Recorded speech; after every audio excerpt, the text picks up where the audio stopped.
hide your kids, lock the doors. You're listening to HR's most dangerous podcast. Chad Sowash and Joel Cheeseman are here to punch the recruiting industry right where it hurts. Complete with breaking news, brash opinion, and loads of snark. Buckle up, boys and girls. It's time for the Chad and Cheese Podcast.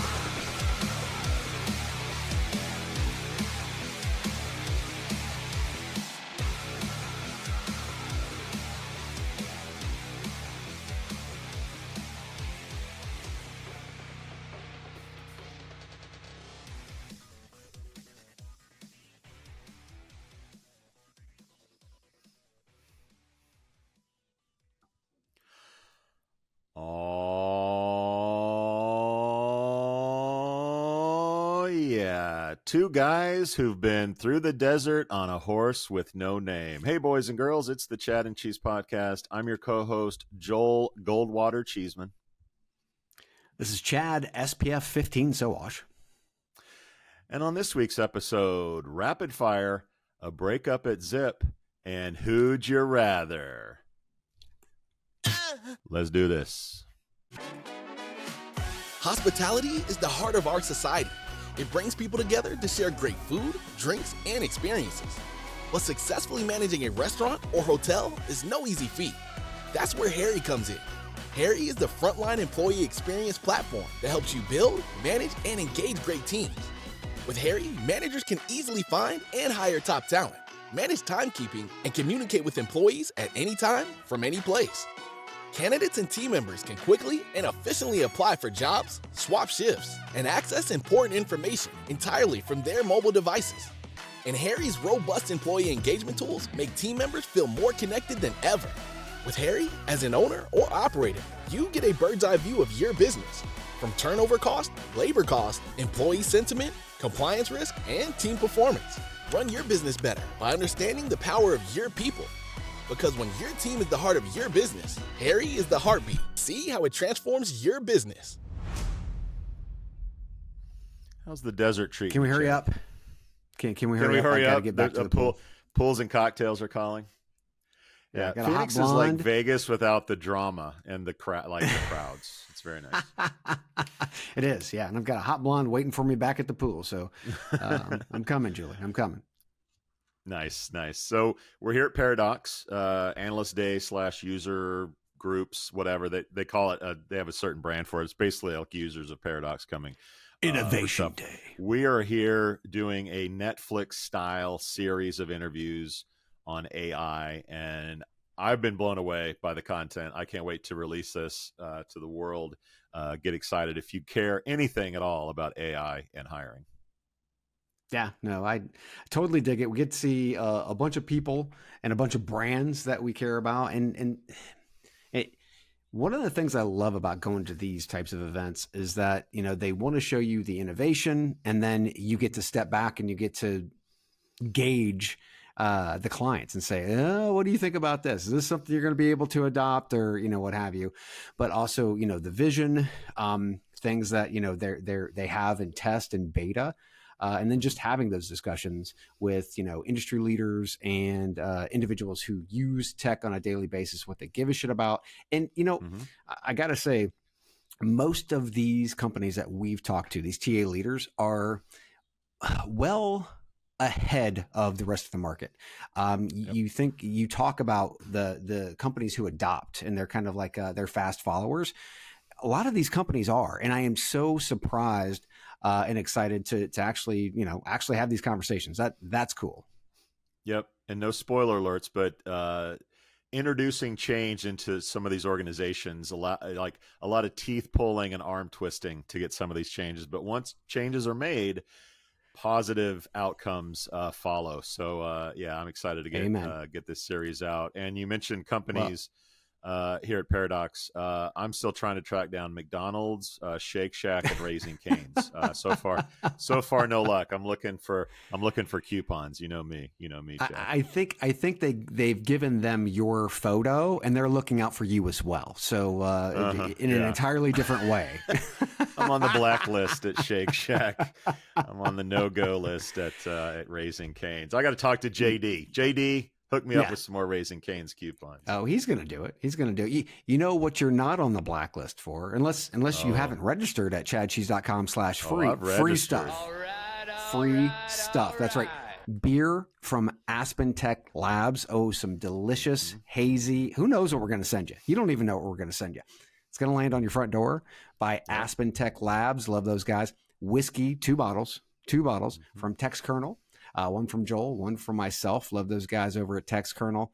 And T-shirts. You handed out some T-shirts this week. What was the reaction? Very positive. We upgraded the shirt material. It's a little more, at risk of getting canceled, it's slightly more female friendly. It's a little Silky. softer without giving too much weakness in the fabric. So I think we did well there. Everyone, maybe it's our age, our demographic. They know the Guns N' Roses influence. So there's definitely some comments about that as excitement. But they like last year was AC/DC. This year's Guns N' Roses. They like the theme. We'll keep that rolling. Well, and thanks to Aaron App, if you take a look at the back of the T-shirt, you'll see a really cool Aaron App logo. They designed it especially for the Chad and Cheese shirt. So right on the back. An Aaron original. That is true. Aaron original. Then we have, kids, if it's your birthday, you got to actually register so that you can win some rum from Plum. Once again, chadcheese.com/free.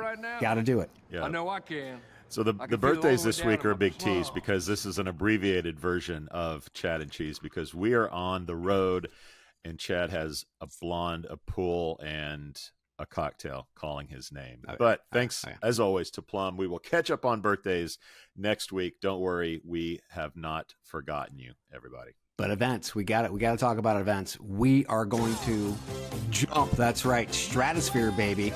We're talking about a jump, a leap. Yes, literally jumping off the top of the Strat with Matt Bauer, the CEO of Out Hire. It's over 850 feet or some shit like that. We're gonna have cameras all over the place. Crazy Aussies. Gonna have one. We're gonna have a Depends camera on Cheeseman. You can nominate a friend. Call it insider trading, but I'm buying shares in Depends, everybody. You should do the same. Go to it's not just the baby chadcheese.com. boomers that need them, yeah. Up top in the header, go ahead and click Jump with Us, and you can register there. Then we're going to the -5 bar. That's right, Omar's Ice Castle, with Diane and Jane from Great People and Omar from Job Pixel. It's gonna be a blast. It's gonna be cold, so hopefully you're ready to snuggle, Cheeseman. Then, last but not least, May 8th at the Neon Boneyard. Join us with Plum, where we are going to be basking in the neon lights. Yes, the neon lights, the old lights that they didn't send and recycle. No, they put them down in a labyrinth where you can party and enjoy, right? So go to chadcheese.com/events and join the wait list there. We would love to see you in Vegas. No matter where it's at, we'd love to see you in Vegas. Good God. We are going deep in Vegas, everybody. Holy crap. Omar's Ice House. I like the sound of that. I got to say, though, yeah. Michelle over at Plum, she said she really enjoyed the eye poppy sound effect when we talked about neon nights. So just so you know, we aim to please. In fact, I'll do one up and give her a step, bro. What are you doing, step bro? Love it. I love our sponsors. I love our sponsors. Topics. All right, this week we had a lot of shout-outy, newsy topics. We're going to combine them both. We're calling it rapid fire. I'm going to read you the headlines from the week. Chad will comment on the ones that stood out to him, starting with Sir Richard and Beverly's CV Wallet just raised $500,000. By the way, I love a headline that says raised $0.5 million. Like the 0.5 is really cute. Like 0.5 probably fell out of their Maserati and he just decided to call it a funding round. Anyway, their total now raised is $2 million and the valuation of the company is now at $13 million. Congratulations to them. Firing squad casualty, if you will, draft board has raised $4 million. I invite you to go listen to that if you haven't. He did not fare well, but otherwise, some investors did think enough of the company to drop $4 million. Rippling, Deal's favorite competitor, is in talks to raise at a $13 billion valuation. Broadbean and Pandologic will now be known as Veritone Hire. And weed job site Vangst has acquired Cannabis Temp.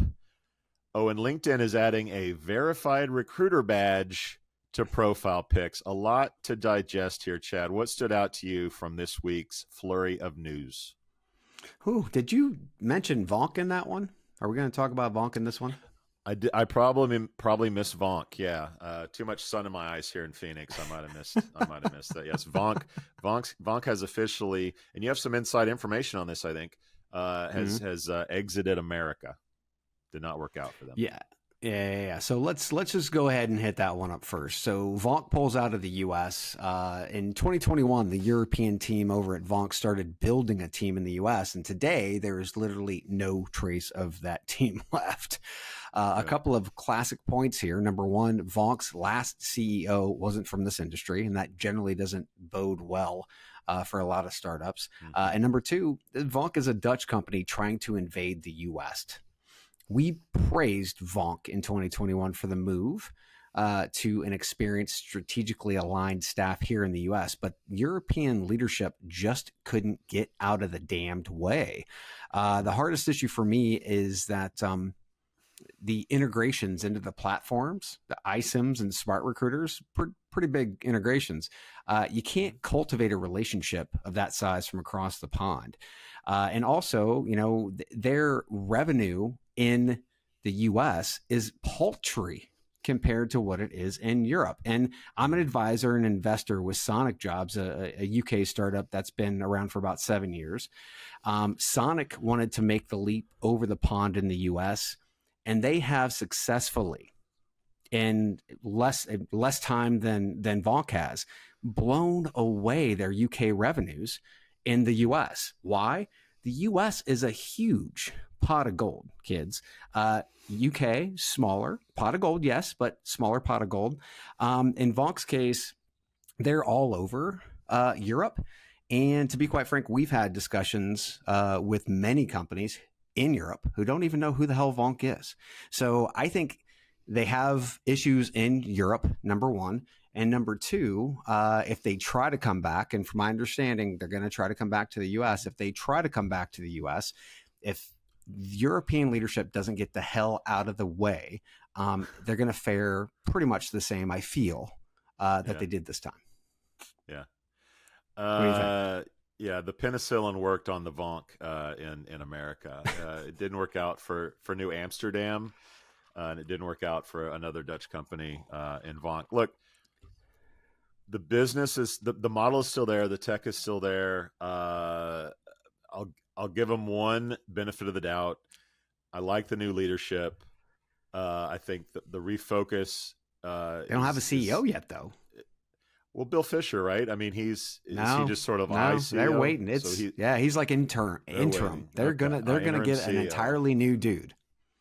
All right. It's a wait and see for me. I'm not going to hold my breath that they're going to crush it in America or come back anytime soon. Look, you can run a company from Europe and still have market share in America. Maybe the model isn't to have a whole team over here.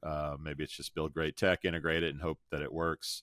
It works for a lot of companies. It hasn't worked for Vonq so far, but yeah, you're in sync with some of their leadership more than I am. And if you're not optimistic, then I don't have much reason to be optimistic either.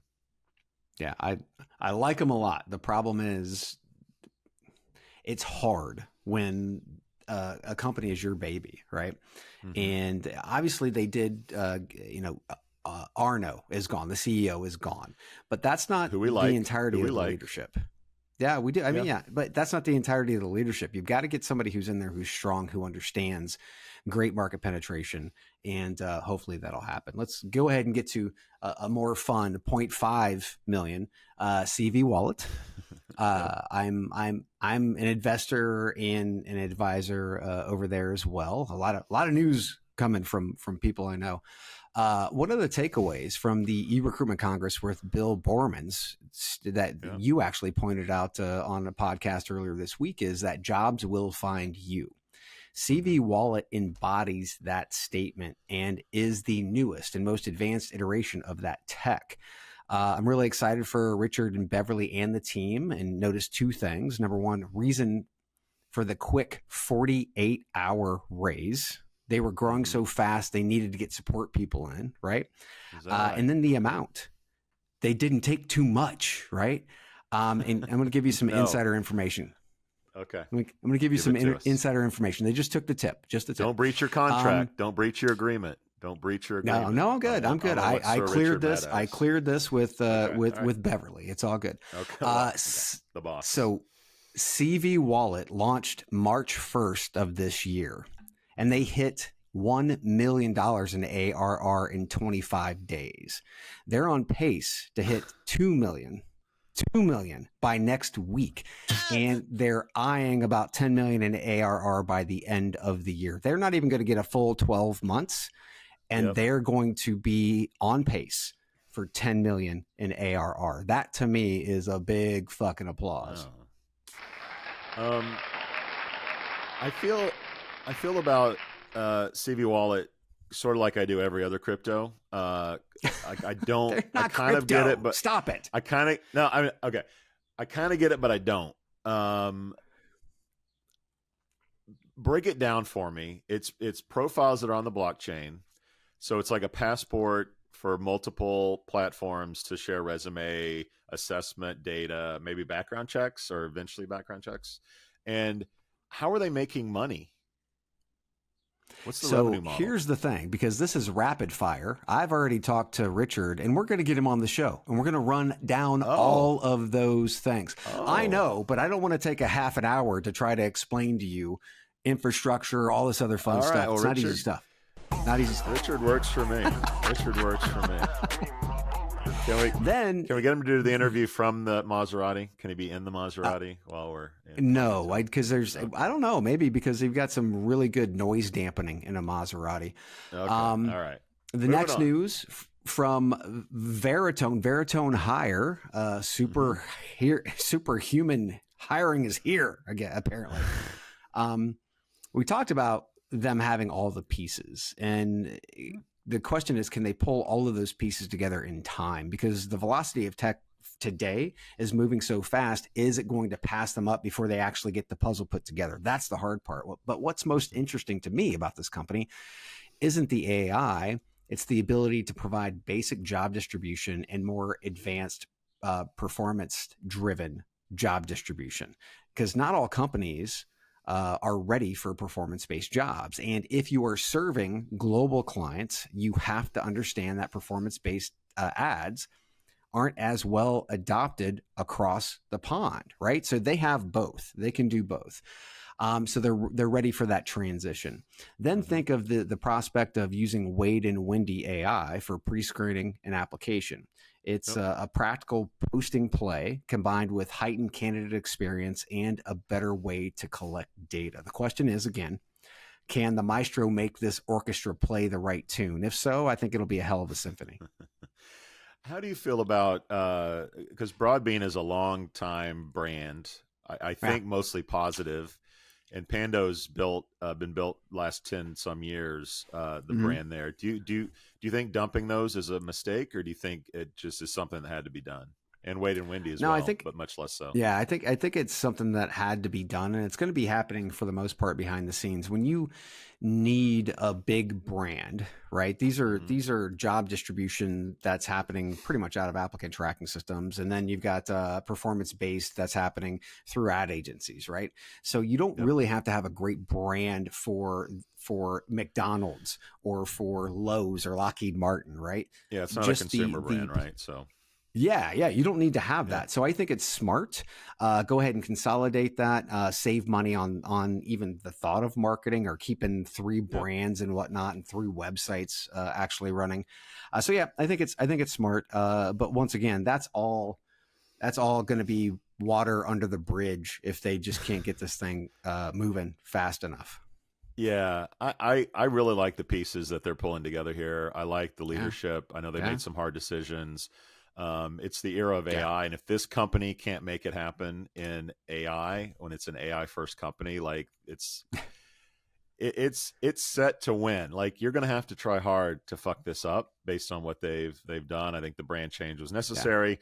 Consolidate it all, put it under one umbrella, so the market understands. And it's not like the extension of the brand is confusing. I think everyone, Veritone Hire, I think most Pando people understand the acquisition. Broadbean, again, there's not much connection to the brand. So yeah, I think we're both rooting for Veritone. They are a sponsor, full disclosure. So obviously we like them to win, but it's a good story, great technology.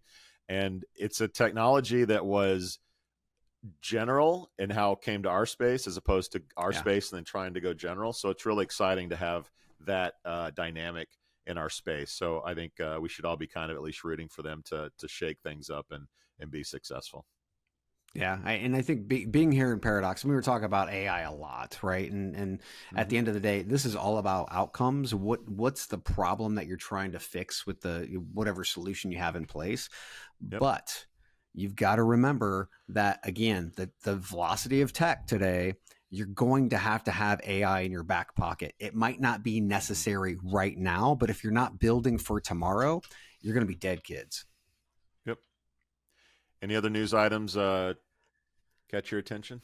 Yeah, the whole draft board thing still just blows my mind. Nobody can get referrals to actually work inside a company. Now we're going to try to do it outside of a company. I mean, it's just, for me, there's so many PE, VC investors who they have so much money that they've been holding on to, and they're just looking to spend it on anything. Again, love the guys, the team over there.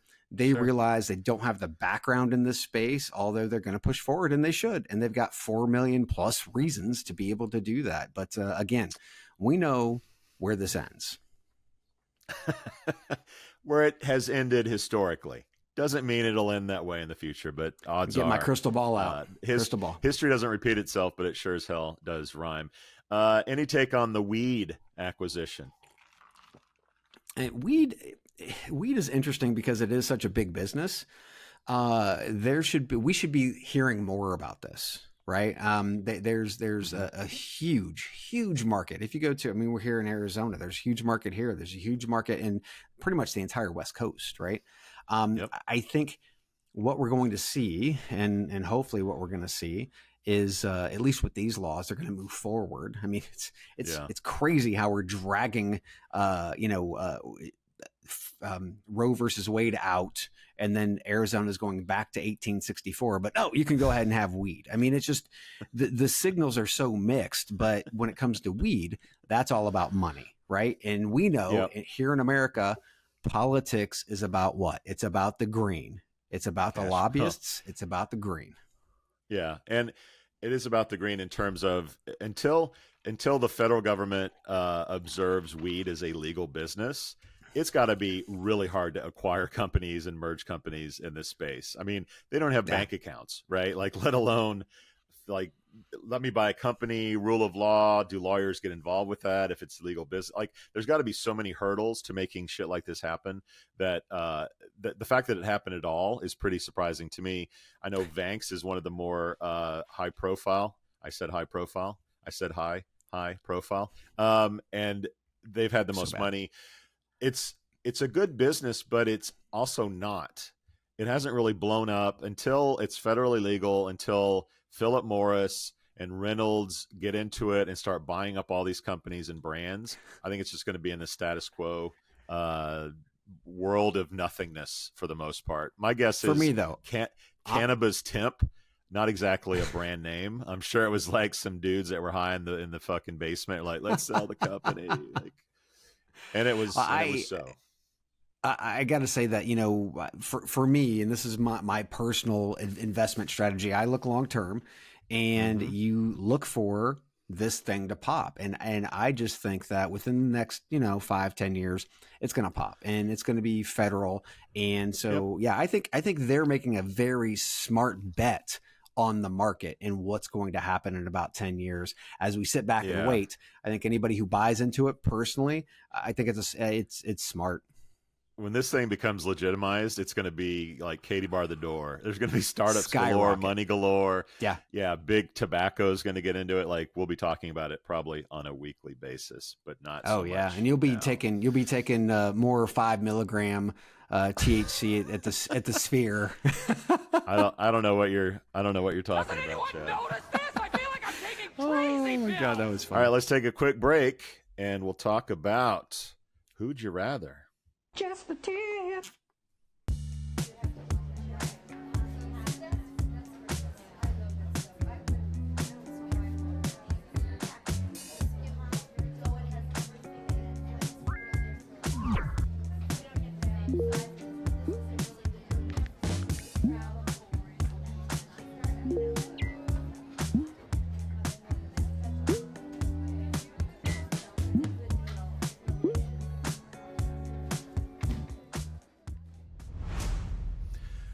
All right, Chad, are you ready for a game of Who'd You Rather? That's right. We take two companies that have recently gotten funding. I read a summary, and Chad and I decide who we'd rather. I'm happy. All right, Chad, first up we have Paraform.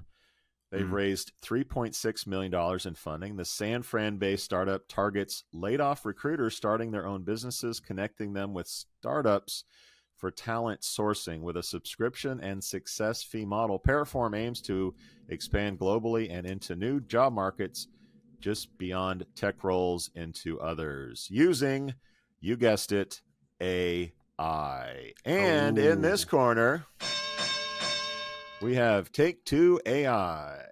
New York City-based Take-Two AI has raised $3 million in seed funding with participation from tech stars and HR leaders from Visa, Disney, HP, and Google. The startup aims to help companies generate tailor-made simulations of real-world sales scenarios to vet job applicants for skills, behavioral attributes, and culture fit, hoping to minimize mishires and improving retention. That is Paraform versus Take-Two. Chad, who'd you rather? Well, I'm going to start off with Take-Two AI. So let me start out by saying I'm very biased when it comes to this because I advise Tadio, also a performance-based job simulation platform.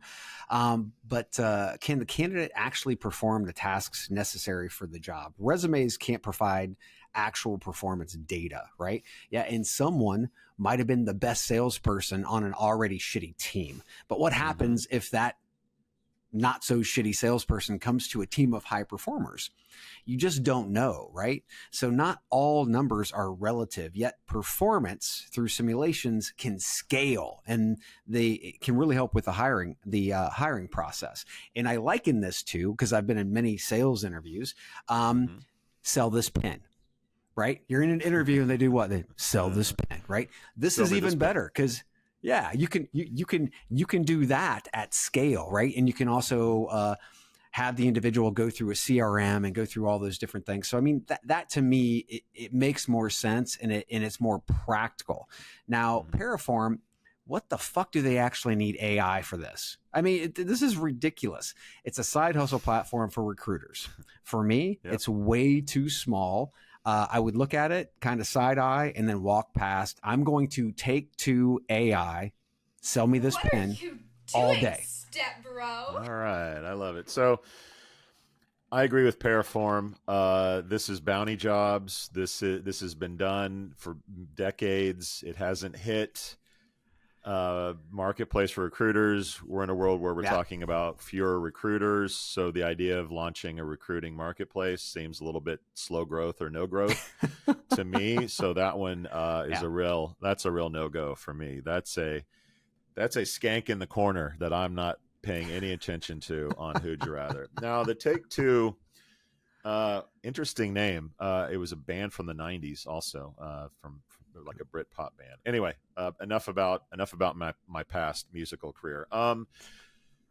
My thing with sales is the trend of AIing, is that a word? Of using AI Sure. to Why not? automate calls, outreach to people, and then give them to someone who was already experienced Hot in leads. sales. Hot leads. Yes, hot leads. I've scheduled a demo, but we've seen the Air.ai demo of real calls. Companies like Apple and Tesla are using these voice calls basically to try to sell computers and cars. So I don't see a huge company in training salespeople in this way. However, I do appreciate that the human touch in sales, the more you automate it, is going to be important. So training like real people, salespeople that are selling SaaS businesses and products that are 6-figure deals, that you can't do with an automated voice or video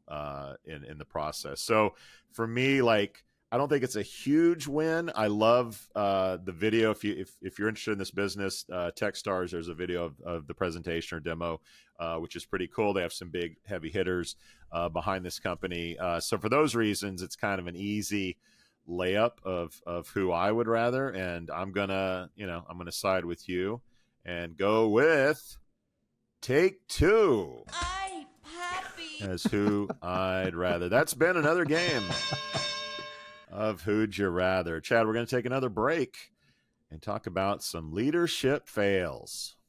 Yes. LinkUp is the leading provider of deep, accurate, and actionable labor market data. Unique in that we only get job listings from the one source of truth, the employer's website. By going to the source, we avoid all the duplicate and expired job listings that plague job boards and thereby other job data sets. Our data offers the clearest window into employers of all types and sizes throughout the world for an ever-growing number of use cases and applications.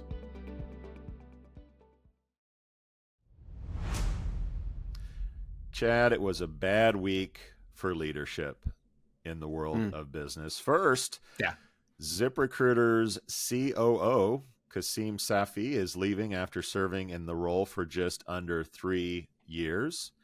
Nike CEO John Donahoe, is blaming remote work for the company falling behind on innovation, saying that it's tough to be disruptive when people are working from home. And Bear's CEO aims to save $2.15 billion by, get this, eliminating middle managers and most of the company's corporate handbook.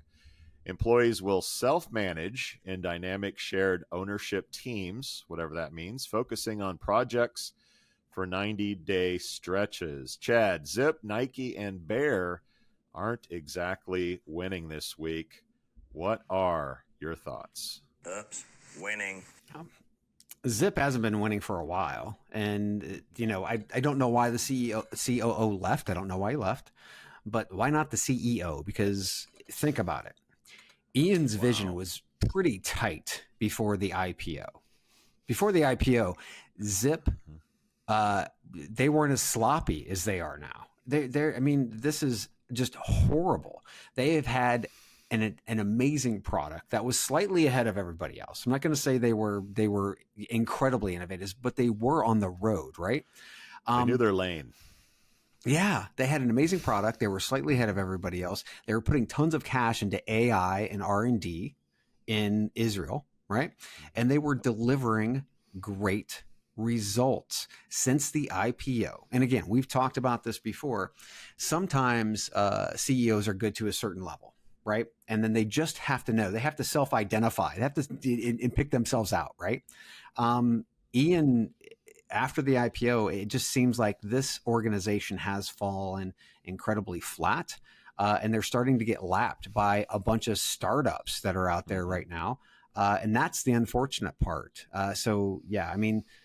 What do you think? I know asking for Ian's head isn't great, but when the organization is in the dumper, for God's sakes, since IPO, I don't know what to do. It's a hot take calling for Ian to step down. That's for sure. We have our YouTube short for the week for sure on that one.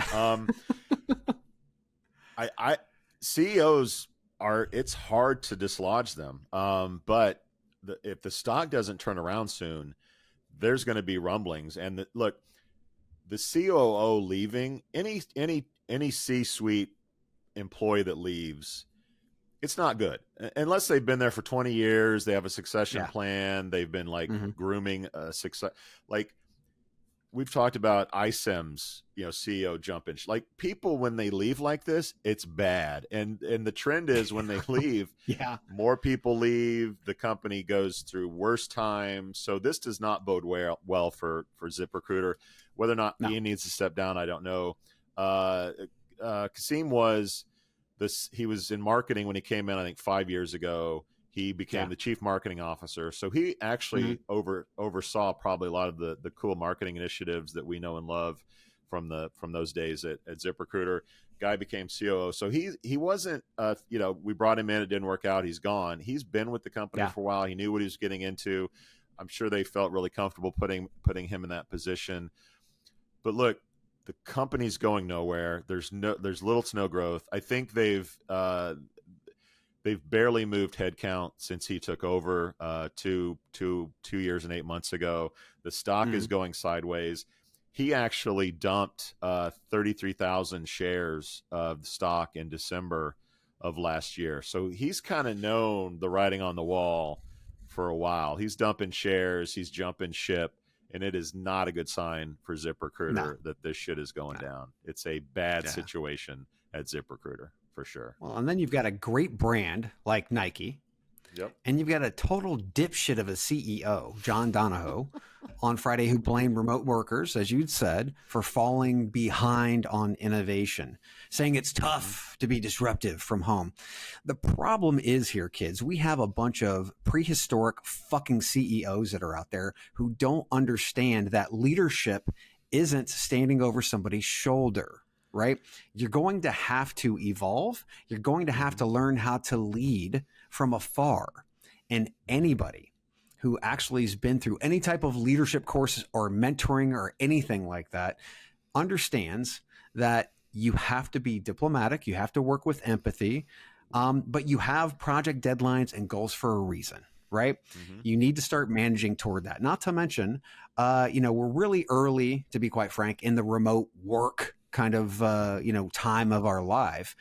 We're getting there, but we're not going to get there. Nike's not going to get there with the CEO with this type of mindset because he doesn't understand that he needs to evolve. And only when he evolves will the rest of his teams and his staff not only evolve, but they will become disruptive. They will regain the ability to be disruptive. Yep.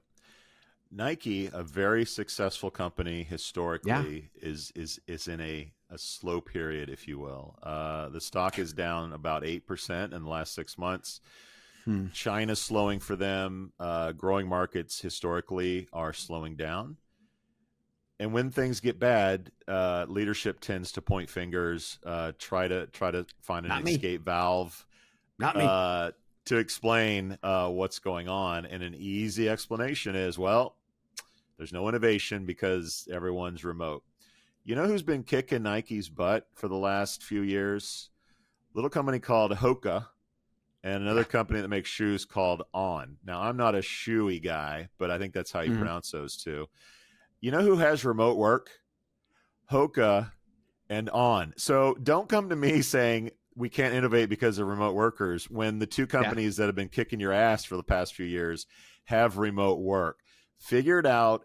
Quit pointing fingers. You work for Nike. Put your big boy pants on. Put your Air Jordans on and figure that shit out. Period. Fire yourself. Now, I need the company that made aspirin because I need an aspirin after that. Yes. So let's go to Bayer. So Bayer is really interesting because this just feels like a lazy restructure. Obviously, there was a lot of bloat, and you see that in organizations. It is, the CEO's job to manage that bloat, right? You have people in place to be able to know what's happening in the organization. Apparently, they got together and said, you know what, we're really bloated, and our processes are slowing us down, et cetera, et cetera, et cetera. That's all well and good. A restructure makes sense, but this just seems fucking lazy, we're just going to go ahead and take an entire swath, just right out. Okay, who are we going to take? Oh, we're going to take these guys, and we're going to throw them right out the window. Yeah. Will it work? I had no clue. When you have that much bloat, and I would assume that's the problem here. Two things going to happen. Number one, you want to try to move processes faster, so you don't want all those bottlenecks in the hierarchy. Number one. Number two, saving that much money, over $1 billion. That's short term, good for the bottom line. Uh-huh. Well, one man's lazy could be another man's bold, Chad. 60% of the time, Could be. it works. It could be. Every time. So I mentioned Nike stock being down 8% in the last 6 months. Care to take a guess on how much Bear stock is down in the last 6 months? Oh, It begins with a 4 and ends with a 0. That's right, 40% down in the last 6 months as a pharmaceutical company. I don't know if you've read, Chad, but people are getting older and taking more drugs. And if you can't make a pharmaceutical company successful, well, I can't really help you. I love the fact I do want to love this. I do want to love it. It's such a big swing that you kind of got to love it. A company with 100,000 employees is going to do something like this. The guy's comment about the employee handbook is literally more pages than War and Peace. That's a problem. And I know the Germans love their orders Process. and their instruction books. yes. Maybe take a page from the Swedes and make a little more picture pages in the instruction book than what the Germans have done. So I want to love this, but it reeks of holy shit. The board wants my head. Shareholders want my head. I'm just going to dump a bunch of employees and say we're making a huge change, and I'm going to pray that it keeps me in my job and saves the company. Otherwise, this is a huge swing. It's either going out of the park or he's going back to the dugout and into the parking lot, and he's done. But this is 3 companies, Zip, Nike, and Bear, that have really done some weird shit. And while all this is happening, Chad, I'll remind you, Art Zeal and Scott Gutz are still employed as CEOs. We out. We out.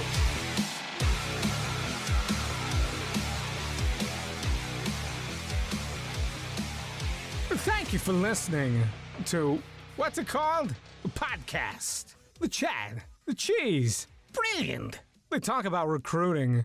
They talk about technology. But most of all, they talk about nothing. Just a lot of shout-outs of people you don't even know. And yet you're listening. It's incredible. And not one word about cheese. Not one. Cheddar, blue, nacho, pepper jack, Swiss. There's so many cheeses and not one word. So weird.